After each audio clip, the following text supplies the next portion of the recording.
فذكر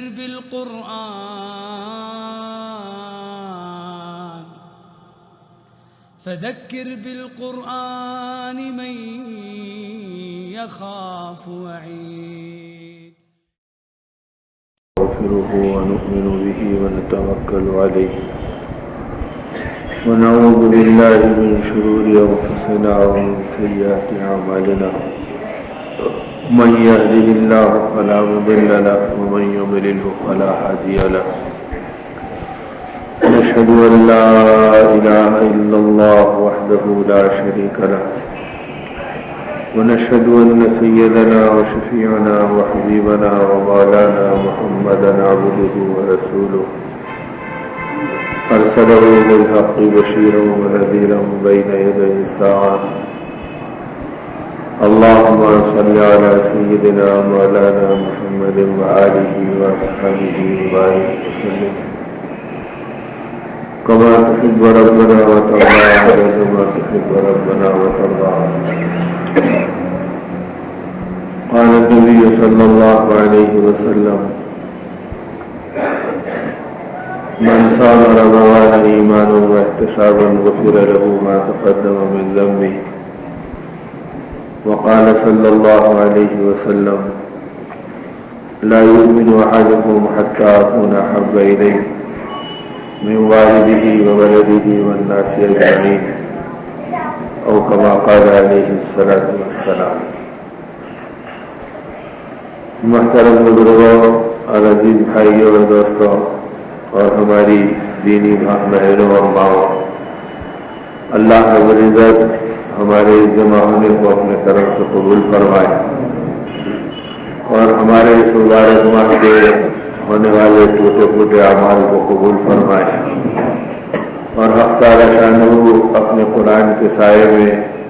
اور روزوں کے اس برکات کے گویا اس کی شباہت کے ساتھ ہماری زندگیوں کے اندر اپنی مغفرت کے فیصلے فرمائے اور یہ مہینہ جو اللہ رب العزت کی رحمتوں کا خزانہ بن کر آیا،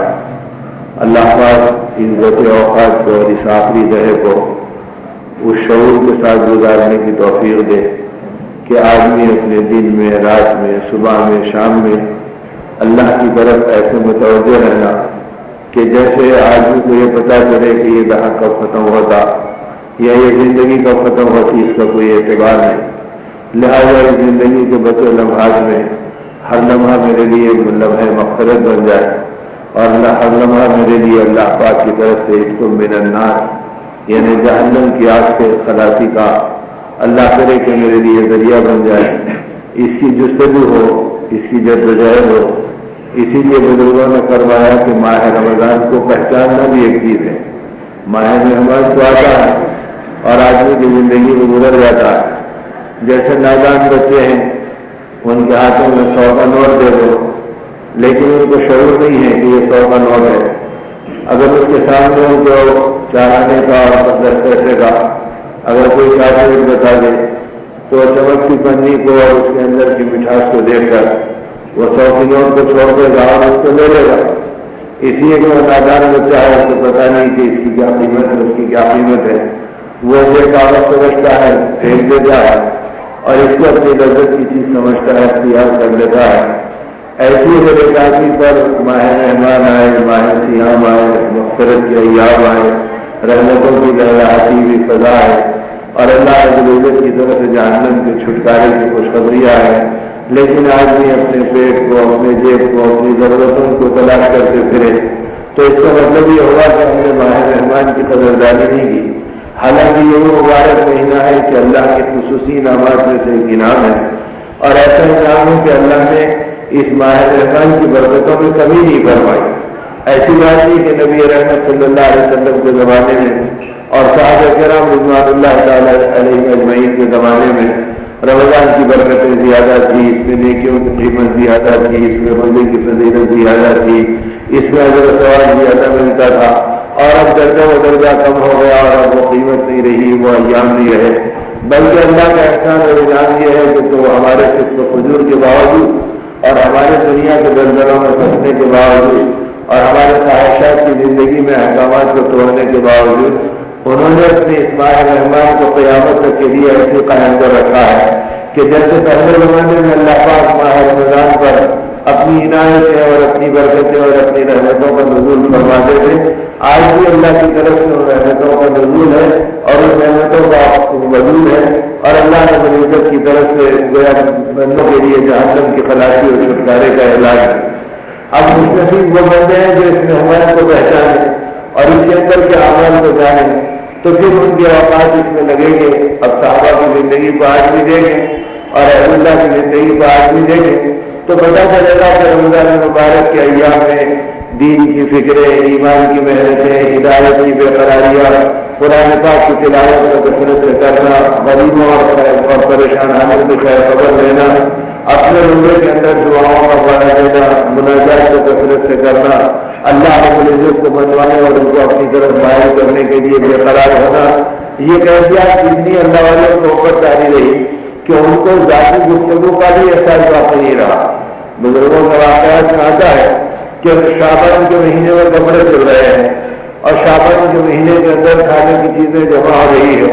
جو بھی اللہ نے دیا ہے اپنی اپنی حیثیت کے مطابق، اور کہا کہ یہ اس لیے کر رہے ہیں کہ رمضان میں بازار کی غفلت نہ آئے اور رمضان میں بچوں کی طرف کے تقاضے آدمی کے اعمال کو گزارنے نہ پائے، اور رمضان کے مہینے میں آدمی کو اللہ کے غیر کی طرف جھانکنا نہ پڑے کہ اللہ ہماری طرف متوجہ ہے اور ہم اللہ کے غیر کی طرف متوجہ ہے۔ تو پتہ چلا کہ ہم نے ماہ رحمان کو پہچانا نہیں، ہم نے رمضان کو کے چہرے کو صحیح طور سے نہیں دیکھا۔ اسی لیے بعض بزرگوں نے مثال دی اور اس ان واقعات کا ذکر کیا کہ ہمارے اسی شہر کے اندر جب اسلامی مسلمانوں کی گویا سلطنتیں تھیں تو ان میں محمود علی بادشاہ یہاں کے بادشاہوں میں ایک بادشاہ گزرے، ان کے واقعات میں یہ بات مشہور ہے کہ وہ رات کے اندھیرے کے اندر گشت کرتے تھے، جیسے صحابہ کرام میں خلفاء کی زندگی کے اندر گشت کے واقعات ملتے ہیں، اور وہ اپنا چہرہ چھپا کر اور اس میں بھیڑ بدل کے نکلتے کہ رعایا کا حال معلوم کریں، لوگوں کی خیر خبر لیں، اپنے بارے میں لوگوں کا کیا اندازہ ہے پہچانیں۔ تو ایک دن وہ نکلے، رات کا اندھیرا تھا اور اس اندھیرے کے اندر چلنے لگے، راستے میں تانگا آ گیا، اب تو تانگے کی سواریاں ختم ہو گئی، ایک گھوڑا سامنے رہتا، گاڑی پیچھے رہتی، اس میں 2-5 آدمی بیٹھ جاتے، تو اسی کا چلن اس شہر میں زیادہ تھا، پھر ہاتھ کے رکشوں کا تھا، پھر سائیکل رکشا کا ہوا، اب آٹو کی کثرت ہو گئی اور اسکوٹروں کی گویا شدت ہو گئی، تو اب تو ہماری نئی نسلیں ان کو پہچانتی بھی نہیں۔ تو خیر یہ تو تانگا چل رہا تھا، سردی کا زمانہ تھا، انہوں نے ہاتھ بتایا اور اس تانگے والے کے بعد اپنے آپ کو بٹھا لیا، 2 ایک اور سواری بھی تھے، وہ بھی بیٹھ گیا، اسے کیا پتا کہ رات کے اس اندھیرے میں میرے بازو کون بیٹھا۔ اب انہوں نے بیٹھے بیٹھے کہا کہ بھائی بتاؤ تمہارے بادشاہ کا کیا حال ہے، ہمارا بادشاہ کیا کرتا ہے؟ اس نے کہا کہ ہمارے بادشاہ کا کیا کہنا، وہ تو عورتوں کو اپنے گھر میں رکھ لیا ہے، عیش اڑاتے رہتا ہے، اپنی زندگی کی لذتوں میں ڈوبا ہے، اسے کیا پتا کہ غریبوں پہ کیا گزر رہی ہے، ہم پریشانوں کا کیا حال ہو رہا، وہ تو کسی کی خیر خبر نہیں لیتا۔ اب وہ جو کچھ کہنا تھا کلکلا کر اور اپنی بھڑاس نکالنے کے طور پہ وہ کہتے چلے گئے۔ انہوں نے کہا کہ ہاں بھائی ایسا برا زمانہ آ گیا اور ایسے لوگ آ گئے کہ وہ رعایت کی ضرورتوں کو بھی نہیں پہچانتے، گناہوں میں مبتلا ہوتے ہیں، اپنے شوہر ارے جناب آپ کو کیا پتا ہے حالات ایسے ہیں، بادشاہ تو مست ہے، اس کے پاس مال ہے، دولت ہے، اب جس کو چاہے اپنی زندگی کی لذتوں کو پوری کرنے کے لیے رکھ لینا، اس کو گناہ معلوم نہ نیکی معلوم، بس وہ تو بہتر ہے کہ اب جو بیچارہ غریب اپنی باتیں طے کیے جا رہا ہے۔ تھوڑی دیر کے بعد بادشاہ سلامت کو یہ احساس ہوا کہ کوئی ذرا اس کو اپنا چہرہ بھی دکھا دو اور ذرا سا اس سے قریب بھی ہو جاؤ، تو فوراً کہا کہ میاں سردی بڑھ رہی ہے، ذرا ایک بیڑی تو سلگا لے لے، کوئی ہے جلانے کی چیز؟ اس نے کہا کہ ہاں جی ماچس ہے۔ انہوں نے بیڑی کو میں لگا کے کہا کہ ذرا ماچس لگا دے۔ جب اس نے ماچس کھینچی اور اس کے اندر روشنی ہوئی تو اس روشنی میں اس نے بادشاہ کا چہرہ دیکھا کہ ارے میں جس سے بات کر رہا ہوں تو وہ خود بادشاہ چلا گیا۔ اب وہ دیکھتے ہی اس کا بدن کانپنے لگا، ہاتھ تھرتھرانے لگے، زبان اس کی لڑکھڑانے لگی،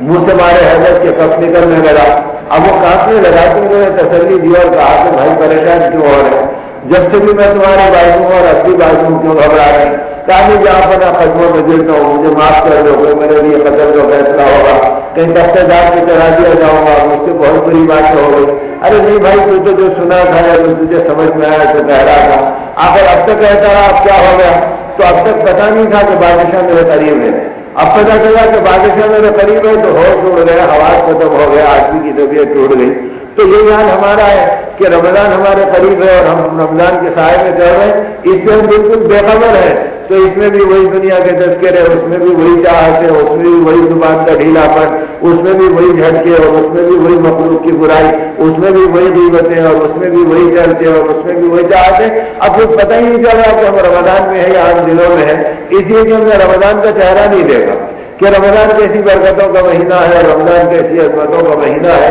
حالانکہ اللہ کے لاڈلے نبی انبیاء کے امام کونین کے سردار آقا نامدار حضرت محمد رسول اللہ صلی اللہ علیہ وسلم نے اس رمضان کی برکتیں رمضان سے پہلے بتلائیں، اور کن کو بتلائیں؟ صحابہ جیسے آخرت کے حریص، جنت کے طلبگار، جہنم سے کانپنے والے، اللہ کی عظمت و جلال پر ایمان رکھنے والے، ان کی بڑائی کا اپنے دل و دماغ کے اوپر کیفیت طاری کرنے والے،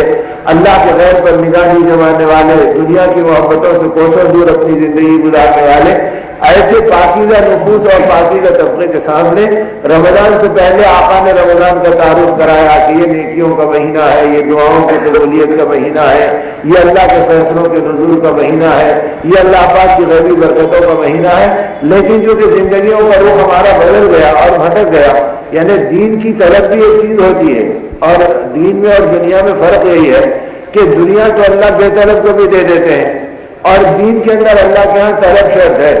اگر دین کے اندر اگر آدمی میں طلب نہیں ہے اور وہ نبی کا بیٹا ہے تو اللہ اسے بھی ایمان سے محروم کر دیتے ہیں کہ جب تو بے طلب ہے تو نبی کی اولاد ہونے کے باوجود ہم تجھے ایمان کا تذکرہ نہیں دیتے، آخرت کا شعور نہیں دیتے۔ اور نوح علیہ السلام کے واقعے کو قرآن پاک میں اللہ نے بیان کیا کہ انہوں نے اپنے بیٹے کو سمجھایا لیکن بیٹا سمجھتا نہیں رہا، نہ اللہ کی بڑائی سمجھا، نہ اپنے باپ کی نبوت کو سمجھا، نہ اس راستے کے اوپر اپنی زندگی کو ڈالا، یہاں تک کہ جب اللہ کا عذاب آ گیا اور اللہ نے اپنی ڈھیل ختم کر دی اور پانی کے عذاب بھیجنے کا اعلان ہو گیا اور پانی ابلنا شروع ہوا، تو حضرت نوح علیہ السلام نے اپنے بیٹے سے کہا کہ ایک اب بھی کلمہ پڑھ لے اور میری کشتی میں آ جائے، اس کشتی کا اللہ نے حفاظت کا وعدہ کیا ہے اور تم میں سے کسی کی حفاظت کا وعدہ نہیں ہے۔ تو نوح علیہ السلام کے بیٹے نے اس وقت بھی کہا کہ آپ کیوں گھبرا رہے ہیں اور آپ کیوں پریشان ہو رہے ہیں؟ میں پہاڑ کی چوٹیوں پہ چڑھ جاؤں گا، پانی کہاں تک آئے گا آپ؟ میں پہاڑ کی چوٹیوں پہ چڑھ جاؤں گا اور پانی آئے گا اور چلے جائے گا۔ اب اس نادان کو کیا پتا کہ جب قدرت کی طرف سے کوئی فیصلہ ہوتا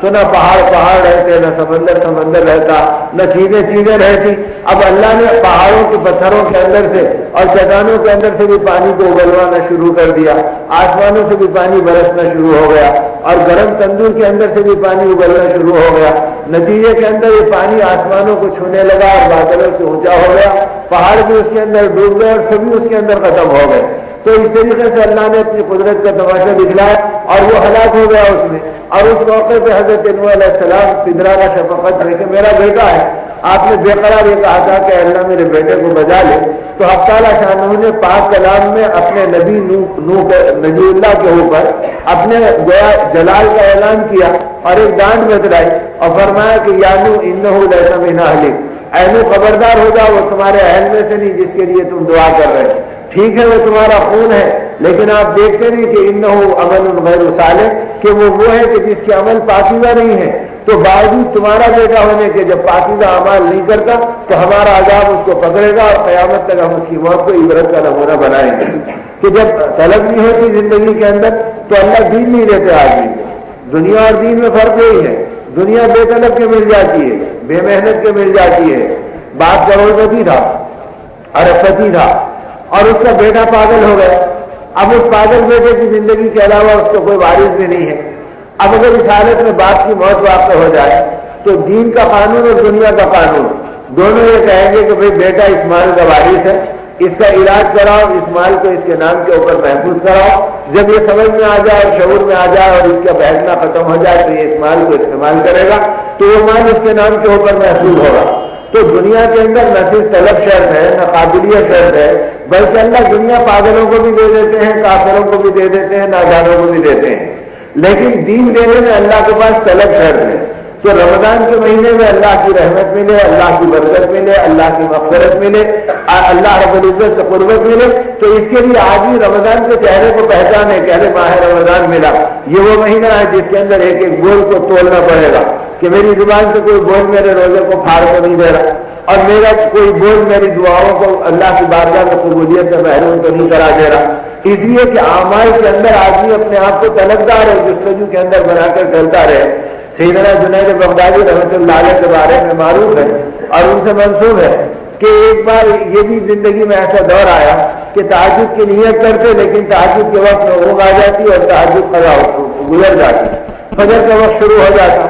دن 2 دن ہو گئے، ہفتہ 2 ہفتے ہو گئے، لیکن اس کے باوجود تہجد کا اہتمام نہیں ہونے لگا۔ تو فکر میں پڑ گئے کہ اللہ کیا بات ہو گئی کہ ایسے لوگ جب کہ خاصان خاص آپ کی بارگاہ میں کھڑے رہتے ہیں اور میں آپ کی مناجات کی لذت اور آپ کی معرفت کی دولت سے سرشار ہوتا رہا، لیکن یہ کیا ہو گیا کہ کئی ہفتے گزر گئے اور میں آپ کی بارگاہ میں کھڑے رہنے کا ارادہ کرتا ہوں، لیکن میرا وہ وقت گزر جاتا اور کسی نہ کسی بہانے اسی وقت آنکھ لگ جاتی اور میں آپ کی بارگاہ میں کھڑا نہیں رہ سکتا۔ جب بہت مراقبہ کیا، بہت دعائیں کی، تو ان کی رہبری یہ کی گئی کہ اے جنید، ہمارا ایک بندہ تمہارے سامنے سے گزرا تھا اور تم سے سوال کیا تھا تو تم نے کہا تھا کہ یہ ہٹا کٹا ہے اور یہ طاقتور ہے، اور پھر اس کے بعد یہ ہم سے مانتا ہے، تو تم نے حقارت کی نگاہ سے اس کو دیکھا، تم نے ہماری مخلوق کو حقیر سمجھا، تو ہم نے اپنی بارگاہ میں کھڑے رہنے سے تم کو محروم کر دیا۔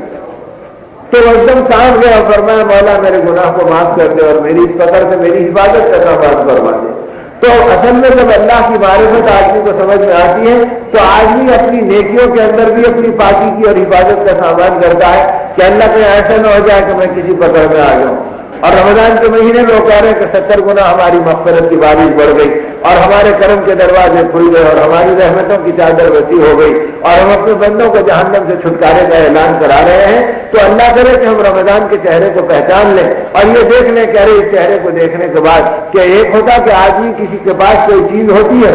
لیکن اس کا تعارف نہیں ہوتا تو وہ نادانی میں زندگی گزارتا، اسے کچھ پتہ نہیں چلتا کہ میری زندگی کا کیا حال ہے، اور اگر سمجھ میں آ جائے کہ کیا نعمت ہے تو پھر آدمی اس کی قدر کرتا ہے۔ تو اسی طرح میرے دوستوں مہینے گزر رہے، دن گزر رہے، رات گزر رہے اور دنیا کی اس بہکی ہوئی ماحول کے اندر گزر رہے، تو اللہ کرے کہ رمضان کے اندر وہ طلب پیدا ہو، اے اللہ اپنے اس کو نیکیوں کا مہینہ بنایا، اب نیکی کا آدمی کے اندر احساس ہو، اس کا یقین ہو کہ نیکی کتنا بڑا سکہ ہے اور نیکی کتنی بڑی دولت ہے۔ اسی لیے نبی رحمت صلی اللہ علیہ وسلم کا اعلان کیا ہے کہ من صام رمضان ایمانا و احتسابا، کہ جس نے روزہ رکھا ایمان کے ساتھ اور اس احساس استحضار احتساب کے ساتھ کہ اس کے اوپر مجھے کیا مل رہا ہے، تو اگر یہ کیفیت ہو تو ایمان کے ساتھ یعنی اللہ کی قدرت کو پہچانے، اس کی بڑائی کو اپنے دل میں جمائے، اس کے خزانوں پہ یقین کرے، اس کی نعمتوں کے اوپر مطمئن ہو اور اس کے وعدوں کے اوپر یقین ہو اور اس کے ساتھ اپنی زندگی کا رشتہ مضبوط ہو۔ اب جب یہ یقین صحابہ کی زندگی کے اندر آیا تھا تو بڑی بڑی مشکلات کے اندر ان کے دلوں کو چین تھا، اور جب یہ یقین ان کو اللہ اور اللہ کے رسول کے وعدوں پر آیا تھا تو بڑے بڑے مرحلوں کے اندر ان کے قلب کو سکون تھا، اس لیے کہ وہ جانتے تھے کہ اللہ رب العزت پہ ہمارا ایمان ہے اور اللہ کا یہ وعدہ ہے کہ ہم ان چیزوں کو پورا کریں گے۔ اب وہ اللہ کا وعدہ یہ ہے کہ ہم تمہارے نفل کو فرض کے درجے میں قبول کریں گے اور تمہارے فرض کو 70 فرائض کے درجے میں قبول کریں گے۔ تو اب آدمی اندازہ کرے کہ اللہ نیکیوں کو کتنا بڑھا دیے، نیکی کا کمانا، نیکی کا بنانا یہ کوئی آسان چیز نہیں تھی، آپ نے اپنے کرم سے کتنا کرم فرما دیا۔ اب ایک تو نیکی کے بارے میں آدمی یہ سوچے کہ بھئی اگر آدمی نفل کرے تو فرض کے برابر ثواب ملے گا، کیا مطلب فرض کے برابر ملے گا؟ بھئی 2 رکعت فرض نماز آدمی اب عشاء کی آپ نے پڑھی، ہم نے پڑھی، اس کے بعد تراویح پڑھے، اب اگر کوئی یہ کہے کہ بھئی 7 رات ہے، 21ویں شب ہے، چلو رات بھر عشاء کی نیت سے 4 رکعت فرض پڑھتے چلے جاؤ، تو ہر فرض کے بدلے میں آدمی کو نفل کا ثواب ملے گا، لیکن رمضان کی برکت سے نفل کے اوپر اللہ فرض کا ثواب عطا فرمائیں گے۔ تب آدمی سوچے کہ نفل کے اوپر فرض کا ثواب، اگر رمضان کے علاوہ کے دنوں میں آدمی پوری رات پڑھے، پورا دن پڑھے، پورے 11 مہینے رات کی نماز پڑھتا رہے اور عشاء کی نیت کر کے پڑھے، ظہر کی نیت کر کے پڑھے، فجر کی نیت کر کے پڑھے، قضائے عمری ہو تو الگ بات ہے، لیکن یہ کہ ایک نماز پڑھ کر بار بار فرض نمازوں کا ثواب لینے کے لیے پڑھے، تو فقہا فرماتے ہیں زندگی بھر کے نوافل مل کر 1 رکعت فرض کے برابر نہیں ہوتے۔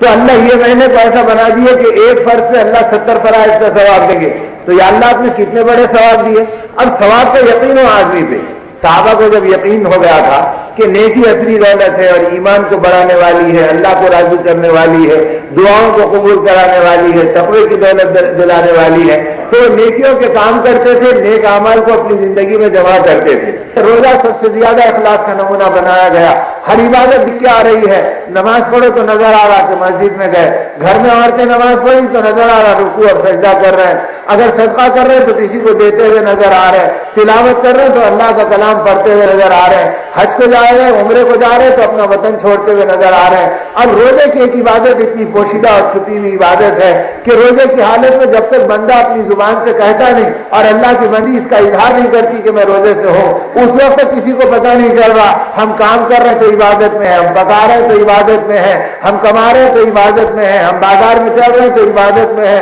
ہم سو رہے ہیں تو عبادت میں ہے۔ تو جیسے اس عبادت سے تربیت دی گئی کہ تم اللہ کی رضا کے لیے کرو، دنیا کو دکھانے کے لیے مت کرو، تو ہمارا ہر عمل اللہ کے لیے ہو جائے۔ اب تو قیامت یہ کہ روزے کے اندر بھی جو بگاڑ ہماری زندگی میں دنیا کے آنے لگے، ارے میاں افطار کی پارٹی ہے وہاں چلو، افطار کی پارٹی ہے یہاں چلو، ارے بھائی پارٹی تو پارٹی والے کرتے ہیں، مومن تو افطار کی دعوت کرتا ہے کہ بھائی اللہ کو راضی کرنے کے لیے کسی کو افطار کرا دو۔ دکھاوے کا افطار اللہ کو پسند نہیں ہے، شور شرابے کا افطار پسند نہیں ہے، اخباروں میں چرچے کرو، ویڈیوگرافر کو بلا لو، کیمرہ مینوں کو بلا لو، تاکہ جو کچھ روزوں سے نور ملا افطار سے پہلے دفن ہو جائے اور ان حرام اعمال میں تصویر کشی کے اندر لگ جائے۔ اب اچھے اچھوں کی تصویریں آ جا رہی، بت پرستی کے راستے پہ مسلمانوں کا ایک اچھا خاصا روزے دار طبقہ بھی چلے جا رہا، اسے کچھ پتا نہیں، ایسا فلاں صاحب آ گئے، فلاں مولوی آ گئے، ممکن ہے وہ بیچارے اس عالم کو پتا نہیں ہوگا، یا وہ غریب بے بس ہوگا کہ ان کی طرف سے کچھ مل گیا تو مجبوری میں بول نہیں سک رہا ہوگا۔ تو ایسے نتیجے کو دیکھ کر کسی کا آدمی اپنی زندگی کے اندر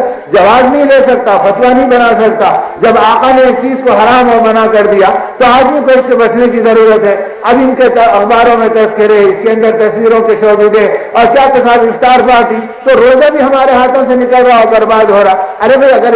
اخلاص سے کرنا ہے 2 کو افطار کراؤ، 4 کو افطار کراؤ، اپنے گھر پہ خاموشی سے بلا کے افطار کرا دو، جہاں لوگ افطار کر رہے ہیں ان کی خدمت میں دے دو، لیکن اس کے لیے یہ ہنگامہ کہ وہ ایک سیاسی شعبہ بازی بن جائے اور اپنے اپنے مقاصد کو پورا کرنے کے لیے دین بیچنا دنیا کے لیے، اور اس کا نام افطار پارٹی رکھ دینا کہ بھائی ان کی غلامی کرو۔ اب قیامت یہ ہو گئی کہ وہ جو دین کے دشمن ہیں ان کی چوکھٹوں پہ جا کے افطار کر رہے ہیں، وہاں کون سی مغفرت ملے گی اور وہاں کون سے روزے کی قبولیت ملے گی؟ اور ان کے ساتھ تصویر آ گئی تو سمجھ لیا کہ جبرائیل کے بازو میں کھڑے ہو گیا اور میری مغفرت کا سامان ہو گیا۔ ارے یہ تو اپنے روزے پر خدا کی لعنت و پھٹکار کی علامت ہوگی اور دھتکار اپنے پہ پڑ گئی۔ تو میرے دوستوں کس راستے سے زندگی برباد ہو رہی ہے؟ اللہ کرے کہ اس بچے دنوں کو اللہ صحیح گزارنے کی توفیق دے دے کہ یہ دن اپنے نبی پاک صلی اللہ علیہ وسلم کی ارمانوں کو پورا کرنا۔ آقا کی ارمان یہ تھی کہ میری امت تائب ہو، عابد ہو، دائی ہو، نادم ہو، اپنی گناہوں کے اوپر معافی مانگنے والی ہو، اللہ کی پاک بارگاہ میں رجوع ہونے والی ہو۔ اسی اللہ کے رسول صلی اللہ علیہ وسلم نے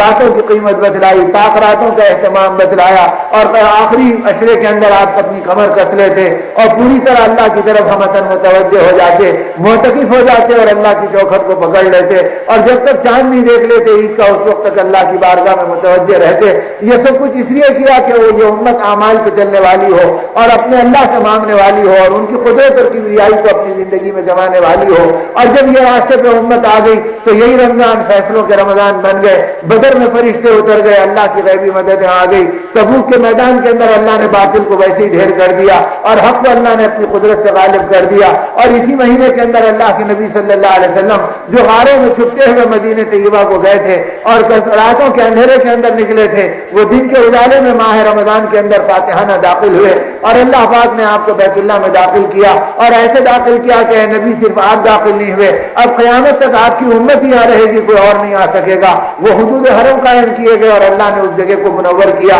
تو یہ ساری چیزیں اس رمضان المبارک کے مہینے میں ہوئی۔ تو اللہ ہم کو، ہماری عورتوں کو، ہمارے بچوں کو توبہ کا راستہ دے دے، ندامت کی فکریں دے دے کہ نبی رحمت صلی اللہ علیہ وسلم جن بے قراریوں میں چلے وہ راستہ ہم کو نصیب ہو جائے، اور وہ دین کی محنتیں اور ایمان کو سینے سے لگانا اور اعمال نبوت میں اپنی زندگی کو رنگنا اور قرآن پاک کی روشنی میں اپنے آپ کو چلانا۔ اللہ پاک ہمارے روزوں کو قبول فرمائے اور ہمارے اندر کے عیوب کو درگزر فرمائے اور ہماری کمی کو معاف فرمائے، ہماری ٹوٹی پھوٹی نمازوں پہ کرم فرمائے اور ہمیں پاکیزہ زندگی گزارنے کی توفیق و طاقت عطا فرمائے۔ حق تعالی شان روزانہ ہمیں دعوت اللہ کی محنتیں دے اور دین کے کاموں میں ہماری زندگی کو لگا دے تاکہ رمضان گزر جائے اور رمضان کی برکتیں باقی 11 مہینوں میں ہماری زندگی کے اندر قائم ہو جائے. اسی لیے فرمایا جس کا رمضان صحیح گزرے گا اس کے 11 مہینے صحیح گزریں گے اور جس کا رمضان گڑبڑ میں گزر گیا اس کے 11 مہینے فتنوں میں پریشانی میں مصیبت کا شکار بنتے ہیں. اسی لیے میرے دوستوں بچے عشرے کو بنا لینا اور اس میں اپنے اللہ کو راضی کر لینا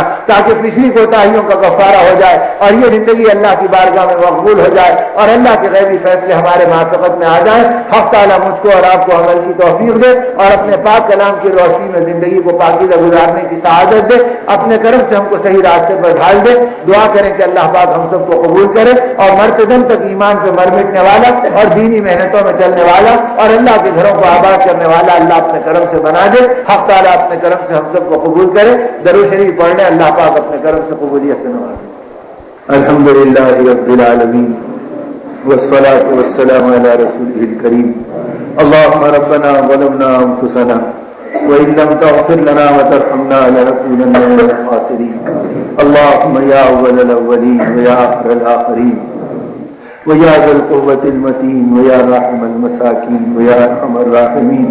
اللهم يا حنان يا منان يا بديع السماوات والأرض يا ذا الجلال والإكرام. اللهم إنك عفو كريم تحب العفو فاعف عنا يا كريم. اللهم حبب إلينا الإيمان وزينه في قلوبنا وكره إلينا الكفر والفسوق والعصيان.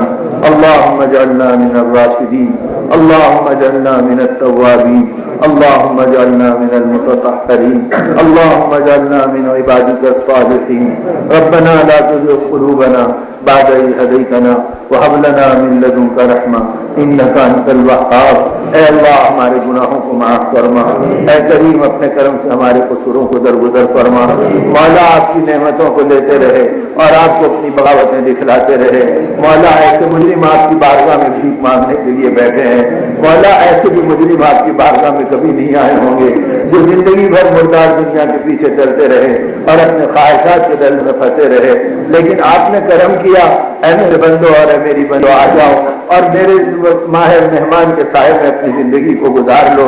آپ نے اپنے نبی کے غلاموں کو بلا لیا اور نبی باندیوں کو اپنی بارگاہ میں جمع فرما لیا اور رات نے اللہ آپ کی بارگاہ میں ہاتھ اٹھانے کی سعادت دی. مولا 20 دن کے روزے دار آپ کی بارگاہ میں بھیک مانگنے کے لیے بھکاری بن کر بیٹھے ہیں. 2 دہر گزر گئے جس کے اندر ہم نے جتنا دنیا کو سوچا اور دنیا کو چاہا آپ کی عزت کی قسم ہم نے آپ کے نبی کو اتنا نہیں چاہا اور آپ کی ذات کی عظمت کو نہیں پہچانا. ہمارے جرم عظیم کو معاف فرما دے. اے اللہ موت تک آپ کو چاہنے والا بنا دے. آپ کے نبی کو چاہنے والا بنا دے. اے اللہ آپ کی غیر کی چاہتوں سے دلوں کو پاک فرما دے. اے مولا ہمیں اپنا بنا لے. اے اللہ اپنے غیر کے حوالے مت فرما. ہماری حاجات کا تکفل فرما. اپنی چوکھٹ سے چھٹکار مت دیجیے. اے اللہ رمضان کا آخری اشرا ہے. اے اللہ آج کی پہلی رات ہے. اے اللہ آپ کی رحمتیں اے اللہ برس رہی ہے اور آپ جہنم سے چھٹکارے کا اپنے بندوں کے لیے اعلان فرما رہے ہیں. مولا اپنے کرم سے ہم سب کی بخشش فرما دے اور ہم سب کو اپنی رحمتوں کے سائے میں لے لے اور ہم سب کو جہنم کی آگ سے خلاصی نصیب فرما دے. مولا آپ کی عزت کی قسم دنیا کی ایک ٹھوکر کو ہم برداشت نہیں کر سکتے. مولا جہنم کے عذاب اور مسائل کو ہم نے سوچا بھی نہیں اور ہمارے دلوں کے اندر اس کا احساس بھی نہیں. مولا اپنے کرم سے ہمیں جہنم سے بچا لے. اے اللہ اپنے سائے رحمت میں لے لے. اے اللہ مغفرت کی بارش برسا دیجیے. اے اللہ جنت کا اپنے کرم سے مستحق بنا دے. اے کریم اپنے کرم سے بری موت سے ہم سب کو بچا لے. اے اللہ بری موت سے ہم سب کی حفاظت فرما لے. اے اللہ اپنے اپنے وقتوں پر ایمان پر خاتمہ نصیب فرما لے. کلمے پر دنیا سے اٹھنے والا بنا لے. جب تک جیتے رہیں آپ کی رضا اور آپ کی منشا پہ چلا دے. اے اللہ یہ ماہ مہمان ہے رحمتوں کا خزانہ ہے. آپ کے کرم کی نشانیوں کی علامت و پہچان ہے. اے اللہ آپ کے کروڑوں بندے آپ کو پکار رہے ہیں اور اے اللہ آپ کی بارگاہ میں تڑپ رہے ہیں. مالک ہر ایک کی آہوں کو آپ سن رہے ہیں اور ہر ایک کی دعاؤں کی پکار آپ کے کانوں میں آ رہی ہے. اے اللہ بے شک آپ بے نیاز ہیں. اے اللہ اگر ہم سب کو آپ نے ٹھکرا دیا تو آپ کو کوئی پوچھنے والا نہیں ہے. لیکن مالک اگر آپ اپنی شان کے اعتبار سے دے دیں تو ہم بھکاریوں کی بن جائے گی, ہم بگڑوں کی سنور جائے گی, ہم سواریوں کا کام بن جائے گا. مولا اپنے کرم سے ہماری حاجات کا تکفل فرما. اے اللہ آپ کے نبی کی امت بڑے نازک دورائے پر ہے. اے اللہ ہزاروں کا لاکھوں کا ایمان خطرے میں رہا ہے، مولا ہم سب کے ایمان کو سنوار لے، اے اللہ ہم کو اپنے طرف سے ایمان پر قائم و دائم فرما دے، اے اللہ اپنی رضا پر راضی رہنے کی توفیق عطا فرما دے، اے مولا ہم کمزوروں کی مدد فرما، اے اللہ ہم تو آپ کے سائے میں افطار کر رہے ہیں، آپ کی نعمتوں کے ساتھ سحر کر رہے ہیں، مولا کتنے ہمارے بھائی و بہن ہیں اور کتنی ہماری ماں و بیٹیاں ہیں جو اللہ بارود کے ڈھیروں میں تڑپ رہی ہے، اے اللہ آپ کی ذات کو پکار رہی ہے، اے بے یاروں کے مددگار، اے بے سہاروں کے سہارا، اے بے آسروں کے آسرا، اے اللہ اپنے نبی کی امت پہ کرم فرما، اپنے بندوں پہ رحم کی بارش فرما، اے اللہ غیر سے ان کی حفاظت کا سامان فرما، اے اللہ حق کو چمکا دے، باطل کو مٹا دے، ہم سب کو حق کے راستے پہ ڈال دے، اے اللہ آج کے زمانے کے فرعون کو ڈبو دے، اے اللہ زمانے کے قارون کو دھسا دے، زمانے کی جابرانہ طاقتوں کو پاش پاش فرما دے، اے اللہ ان کی زمینوں میں زلزلے ڈال دے، اے اللہ ان کی طاقتوں کو غارت فرما دے، اے اللہ ان کے بیڑوں کو غرق فرما دے، اے اللہ ان کی اسکیموں کو تاراج فرما دے، اے قدرت والے اللہ آپ کی عزت کی قسم کوئی چیز آپ سے مشکل نہیں ہے، آپ ارادہ کر لیں کن فیکون تو سب کچھ ہو جائے گا، اے اللہ آپ نے بارہا کیا اپنی قدرت کو دکھایا ہے، اپنے نبی کے غلاموں کے ساتھ بھی آپ نے مدد فرمائی ہے، اے مدد کرنے والے اللہ ہماری مدد فرما دے، اپنے قہر اور غضب کو اپنے اور اپنے دین کے دشمنوں کی طرف پھیر دے، اپنے رحم کی بارش ہماری طرف برسا دے، ہم بے شک گناہگار ہیں، قصوروار ہیں، مولا آپ نبیوں کے بھی رب ہیں، آپ ولیوں کے بھی رب ہیں، آپ عطاکاروں کے بھی رب ہیں، اے اللہ آپ کے علاوہ کون ہمارا رب ہے، اے اللہ کس کی چوکٹ پہ ہاتھ پھیلائیں گے، کس کی طرف سے ہم پکاریں گے، اے مالک ہم پہ کرم فرما دے، ہم پر رحم فرما دے، اے اللہ اس آخری اشرے کو بار برکت بنا دے، اپنے غیبی نعمتوں کے خزانے اور داد و ذہی کے دہانے کھول دیجیے، اے اللہ ہم پر رحم فرما، ہمارے بیماروں کو صحت عطا فرما، مرضی اور مہلک امراض سے نجات عطا فرما، اے اللہ کسی کی بہن بیماریوں میں تڑپ رہی ہے، کسی کی ماں تڑپ رہی ہے، اے اللہ کسی کے بیٹے بے قرار ہے، مولا ہر ایک کو کینسر کے بزی امراض سے بچا لے اور ہر ایک کو تڑپتے امراض سے نکال لے، اے شافی شفا آپ کے قبضے میں ہے، اے محیی حیات آپ کے اختیار میں ہے، اے اللہ ماں باپ کو تڑپنے سے بچا لے، اولاد کے بارے میں اولاد کو بے قرار ہونے سے بچا لے، ان کے ماں باپ کے بارے میں، اے مالک ہم بھکاری ہے میں ہر چیز کی بھیک دے دے، سبق کے کندر سے لے کے جنت الفردوس تک آپ کے قبضے اور اختیار میں ہے، مولا قرضداروں کے قرضوں کو اپنے غیبی خزانوں سے ادا فرما، اے اللہ امت کی بیٹیوں پہ کرم فرما، باقیدار حیادار اور خوشحال رشتے مقدر فرما دے، اے اللہ جن کے رشتے آپ نے مقدر کر دیے، اے اللہ انہیں ٹوٹنے سے بچا لے، گزرنے سے بچا لے، انہیں محبتیں دے دے، ان میں آپس کا جوڑ دے دے، اللہ ایسی مددوں کو شامل حال فرما، بے اولادوں کو اولاد نصیب فرما، ہماری اولادوں کو دین کا سچا خاطر بنا، اے مالک ہمیں محروم مت فرما، اے اللہ آپ نے فرمایا مجھ سے مانگو میں تمہیں دوں گا، اے اللہ آپ کے علاوہ کوئی اور دینے والا بھی نہیں ہے، اے اللہ اس ماہ مہمان کے صدقے اس کو گواہ بنا دے ہماری عبادت کا، ہماری اللہ مغفرت کا، ہماری توبہ کا، اپنے پاک قرآن کے صدقے ہماری دعاؤں کو قبول فرما، مولا محروم ہونے سے ہم کو بچا لے، اپنے کرم کی بارشوں پہ برسا دے، اے اللہ ایک ایک فرد امت کی حفاظت فرما، غیر سے ہماری مدد فرما، آپ کے بندے آپ کے گھر کا پردہ پکڑے ہوئے ہیں، لاکھوں کی تعداد میں اگرے کو پہنچے ہیں، مختلف سے چمتے ہیں، آپ کے پیارے نبی کے در پر سلامت کر رہے ہیں اور اللہ مسجد نبی میں آئے بھر رہے ہیں، مولا ان کی دعاؤں میں ہم کو شامل فرما، ہماری دعاؤں میں ان کو شامل فرما، عالم کے حالات کو اپنی قدرت سے بدل دے، اے اللہ رجال غیب کو ظاہر فرما، اور اے اللہ پوری امت کے سامنے کا سامان فرما، اے اللہ ہم بیٹے سے بے روا ہے، اے اللہ اپنی قدرت سے ہماری مدد فرما، اے اللہ بے سہارا ہے اپنا سہارا نصیب فرما، اے اللہ بے یار و مددگار ہے ہماری مدد فرما، اے اللہ ہم بھکاری ہیں ہمیں بھیک دے دے، اے اللہ ہماری دامن کو خالی مت فرما، اے اللہ آپ نے لاڈلے نبی کو تسلی دی، اے میرے نبی جب میرے بندے میرے سامنے آتے ہیں اور گناہوں کا اقرار کرتے ہیں تو ان کو خالی لوٹا کے مجھے شرم آتی ہے، اے شرمی لوٹانا ہم پر رحم فرما، ہم پر کرم فرما، ہم پہ فضل فرما، ہماری حاجات کو قبول فرما، ہماری ضرورتوں کو غیر سے پورا فرما، اپنے علاوہ سے بے نیاز فرما، اے اللہ دنیا کو آخرت کو سرخرو فرما، اے بانی کرم کا فضل کا رحم کا حقوق کا حقیقت کا معاملہ فرما، اے بانی رات کی رات سے آپ کے بندے مانگ رہے ہیں، مولا ہماری بھیک کو پوری فرما، ہماری کتاب کو سن لیجیے، ہم پہ کرم کا اور ہدایت کا معاملہ فرما دیجیے، مولا ہم پر رحم فرما، حفاظ ہیں، علماء ہیں، بوڑھے ہیں، سب آپ کی بارگاہ میں سائل ہے، مولا ان کے صدقے ہم پہ کرم فرما دے، ہم پر فضل فرما دے، ہماری ہدایت کے فیصلے فرما دے، ہماری حفاظت کے فیصلے فرما دے۔ اللهم انصر الاسلام والمسلمين، اللهم اعز الاسلام والمسلمين واخذل اعداءهم اليهود والنصارى والمشركين، اللهم اغفر لنا وللمؤمنين والمؤمنات والمسلمين والمسلمات، صلى الله تعالى على خير خلقه ونور عرشه محمد وآله وصحبه أجمعين.